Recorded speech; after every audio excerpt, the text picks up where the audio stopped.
Portalı. Canım anam, samırda kanım anam, cennet ayaklarındadır gülistanım anam. Sensiz tüsme sürek, Allah ayırmasın. Kederi zulmet ile geçer sensiz anım anam. Şöhretim şanım anam, elim atsanım anam. Ne kadar ifkanlar bitip bile gülşenlerinde, sen ki bir ömür fida eylemiş evladına.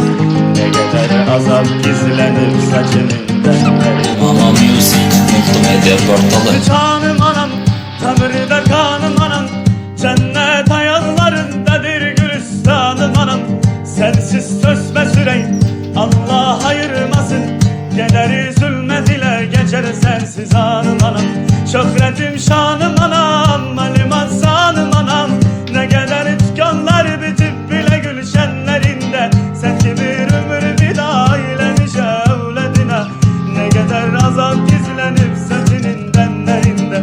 En güzel hanım anam, cennet hurisi sen. Senin ettiğin dualarla işe çaptı başım. Elini samaya, sen beni dualar. Beninin dualarla yol dolaşın, dağlar aşın. Ey sultanım anam, sana kurbandı can. Attığın adımları altına toprağa kolarım.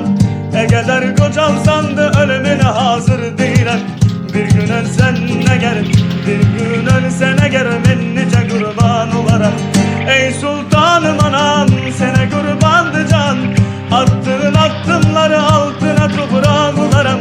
Eğer kocalsan da ölümüne hazır değilim. Bir gün ölsen eğer, bir gün ölsen eğer, ben nice sağ olarım. Portalı. Canım anam, samırda kanım anam, cennet ayaklarındadır gülistanım anam. Sensiz tüsme sürek, Allah ayırmasın.